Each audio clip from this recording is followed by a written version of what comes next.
నమస్కారం అండి.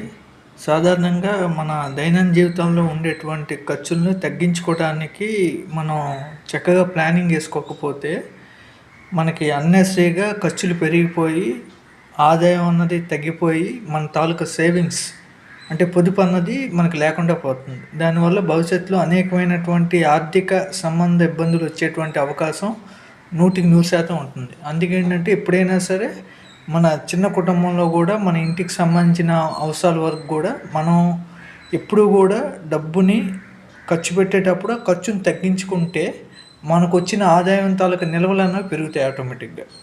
ఈ విషయాన్ని ఎప్పుడైనా సరే మనం గుర్తుపెట్టుకోవాలి. చాలామంది మీరు ఖర్చు పెట్టండి అంటారు.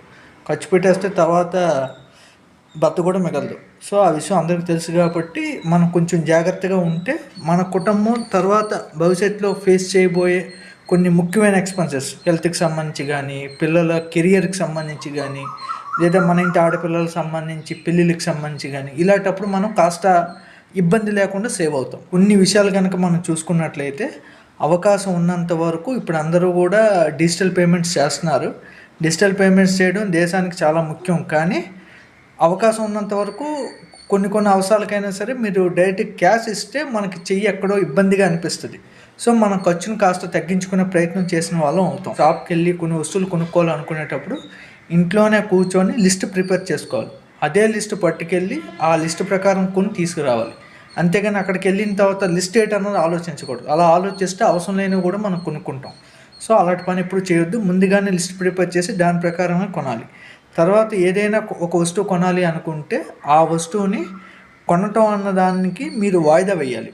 వాయిదా వేసిన తర్వాత కూడా మీకు ఆ వస్తువు అవసరం కనుక అనిపిస్తే కొన్ని రోజుల తర్వాత అప్పుడు కొనే ప్రయత్నం చేయండి. అనిపించగానే వెంటనే కొనికండి. చాలామంది అంటారు నాకు అనుకోకుండా వెంటనే కొనేస్తానండి అనేసి. అదే పెద్ద గొప్ప విషయం అనుకుంటారు కానీ దానివల్ల ఆర్థికంగా పడుతుంది అన్నమాట. సో ఆ విషయాన్ని మీరు గుర్తుపెట్టుకోండి. ఇంక తర్వాత విషయానికి వచ్చినట్లయితే ఎప్పుడు కూడా అవకాశం ఉన్నంత వరకు సరుకుల్ని మనం హోల్సేల్ రేట్లకి కొనుక్కునే ప్రయత్నం చేయాలి. ఎటువంటి పరిస్థితుల్లో క్రెడిట్ కార్డ్స్ వాడకండి. క్రెడిట్ కార్డ్స్ వాడితే మీకు తెలియకుండానే మీకు ఆర్థికంగా మీరు చాలా డౌన్ అయిపోతారు.